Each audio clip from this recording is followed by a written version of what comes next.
Assalamualaikum warahmatullahi wabarakatuh. Di sini, perkenankan saya untuk mempresentasikan materi tentang Internet of Things atau IoT dalam kehidupan nyata.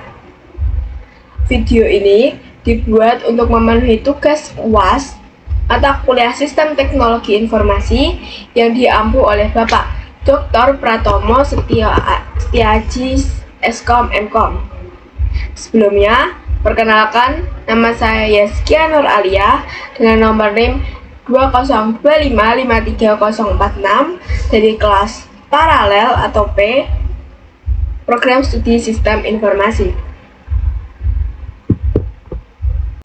Apa itu IoT? Internet of Things atau IoT merupakan teknologi yang menghubungkan perangkat fisik ke internet sehingga dapat mengumpulkan dan bertukar data secara otomatis untuk mempermudah aktivitas manusia. Apa saja komponen utama dari IoT sendiri? Yang pertama ada sensor dan aktuator yang berfungsi untuk mengumpulkan dan menjalankan perintah. Yang kedua ada edge device yang terdiri dari microcontroller dan gateway yang bertugas untuk mengolah data awal. Yang ketiga ada network yang bertugas sebagai media pengiriman data. Lalu ada cloud atau server yang berfungsi untuk menyimpan data, dan yang terakhir ada user interface sebagai pemantauan dan pengontrolan sistem yang dilakukan oleh pengguna. Bagaimana alur kerja dari sistem IoT tersebut? Yang pertama, sensor mengumpulkan data yang kemudian dikirim melalui jaringan komunikasi ke sistem pusat. Data yang sudah dikirim akan diproses di cloud atau server yang kemudian disimpan di database untuk monitoring, evaluasi, dan pengambilan keputusan di masa mendatang. Lalu data yang sudah diproses akan ditampilkan di web atau aplikasi yang dapat dipantau secara real time dan dapat dikontrol dari jarak jauh oleh pengguna. Dan yang terakhir, tindakan dan umpan balik dari data dan analisis sistem yang dilakukan dapat memberikan perintah kembali ke dalam perangkat IoT sehingga terjadi umpan balik yang membuat sistem bekerja secara otomatis dan terintegrasi. Apa saja contoh dari IoT itu sendiri? Berikut adalah contoh penerapan IoT. Yang pertama di smart home. Di sini saya memberikan contoh atap jemuran otomatis. Atap jemuran otomatis merupakan penerapan teknologi IoT pada smart home yang memanfaatkan sensor hujan, cahaya, dan cuaca. Jadi, ketika sensor menangkap hujan, maka otomatis penutup yang dipasang akan otomatis tertutup sehingga pakaian tidak terkena hujan. Kemudian, ketika sensor menangkap cahaya matahari, maka penutup akan otomatis terbuka kembali sehingga cahaya matahari dapat masuk dan pakaian dapat kering. Lalu, bagaimana manfaat dari penerapan atap jemuran otomatis sebagai smart home tersebut? Yang pertama, melindungi pakaian ketika hujan mendadak. Jadi, pemilik tidak perlu buru-buru pulang untuk mengangkat jemuran karena dapat dikontrol melalui smartphone untuk menutup sehingga pakaian tidak terkena hujan. Yang kedua, meningkatkan efisiensi aktivitas rumah tangga. Yang ketiga, dapat dikontrol dari jarak jauh. Lalu, dampak apa saja yang didapat ketika menerapkan atap jemuran otomatis? Dampak positifnya yang pertama, meningkatkan kenyamanan. Yang kedua, meningkatkan keamanan rumah. Dan yang ketiga, menghemat waktu dan tenaga karena dapat dikontrol dari jarak jauh melalui smartphone. Dampak negatifnya, ketergantungan pada teknologi, risiko kerusakan karena sering terkena hujan, cahaya matahari, maka sensor bisa rusak. Kemudian, potensi masalah keamanan sistem karena dalam bentuk web atau aplikasi, maka memungkinkan untuk sering terjadi masalah keamanan pada sistem. Lalu, tantangan apa saja ketika menerapkan smart home atap jemuran otomatis? Yang pertama, biaya pemasangan dan perawatannya cukup tinggi. Ketahanan terhadap lingkungannya perlu ditanyakan karena kan sering terkena hujan, kena panas, jadi mungkin ketahanannya bisa berkurang terus-menerus. Kemudian adaptasi pengguna dan kebiasaan. Biasanya pengguna melakukannya secara manual, tiba-tiba menjadi digital, mungkin kan perlu waktu untuk beradaptasi. Contoh penerapan yang kedua di bidang smart farming. Di sini saya mengambil drone smart farming atau drone pertanian. Drone pertanian bekerja dengan memanfaatkan GPS, kamera, dan sensor untuk memantau dan menyebarkan atau menyemprot tanaman secara otomatis. Manfaatnya apa saja? Yang pertama, efisiensi waktu dan tenaga. Karena kita ketika mempunyai lahan yang luas, kita tidak perlu menyiram tanamannya secara manual, karena itu akan membuang waktu dan membuang tenaga. Yang kedua, pemantauan tanaman lebih akurat, karena drone tersebut tersambung ke sistem, maka pemantauan tanamannya menjadi lebih akurat karena secara real. Kemudian penggunaan pupuk dan pestisida lebih tepat.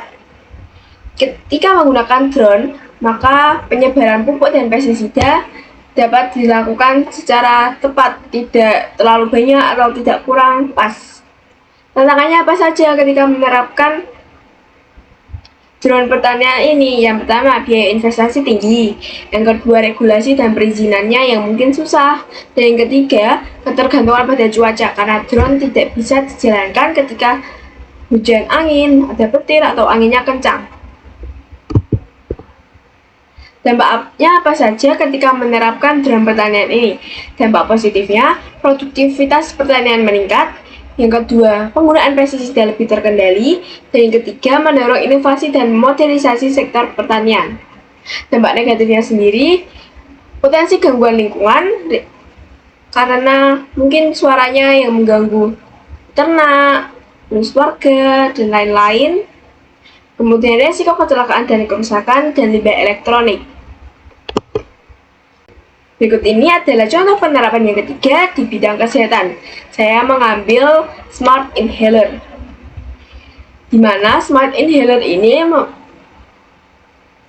tersambung ke smartphone sehingga pengguna atau keluarga bisa memantau penggunaan inhaler yang digunakan oleh pasien atau pengguna.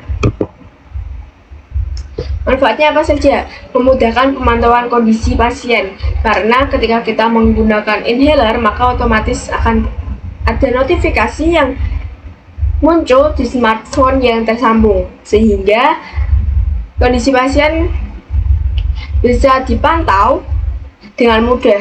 Kemudian yang kedua, ada deteksi dini serangan asma yang dapat dilakukan dengan melihat penggunaan inhalernya apakah banyak atau sedikit. Yang ketiga, meningkatkan kepatuhan pasien dalam meminum obat. Selain manfaat, tantangannya apa saja yang ada ketika kita menerapkan smart inhaler ini? Pertama, tidak semua pasien melek teknologi seperti lansia atau orang tua. Kemudian yang kedua, integrasi dengan sistem kesehatan. Yang ketiga, ketergantungan pada pembaruan perangkat lunak.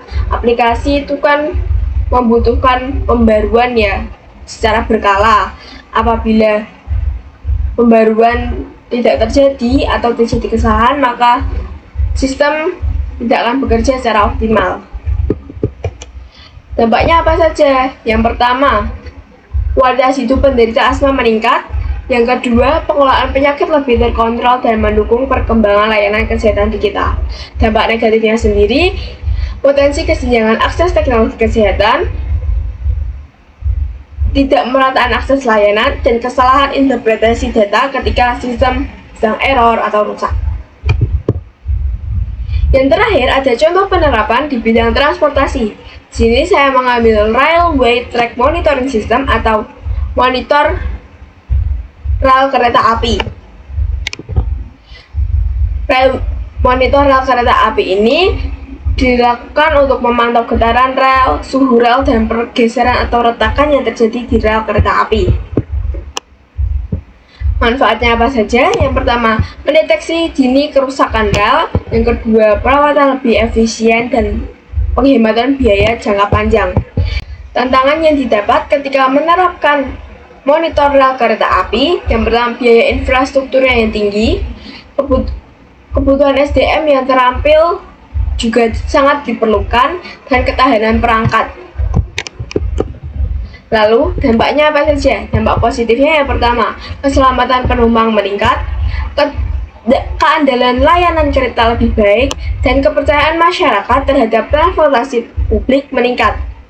Selain dampak positif, dampak negatif dari penerapan tersebut adalah false alarm atau alarm palsu, karena sensor yang sensitif dapat memicu alarm palsu. Kemudian, kesalahan keputusan akibat data yang tidak lengkap, dan dampak sosial pada tenaga kerja, karena otomatisasi dapat mengurangi tenaga inspeksi manual sehingga lapangan pekerjaan semakin berkurang. Yang terakhir adalah kesimpulan.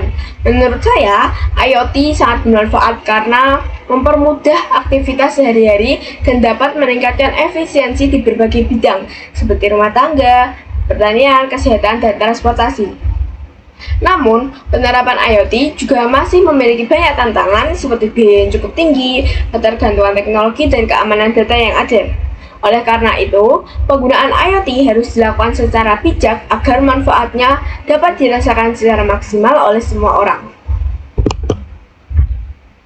Demikian presentasi dari saya. Terima kasih atas perhatiannya. Mohon maaf atas kesalahan kata yang terucap. Wassalamualaikum warahmatullahi wabarakatuh.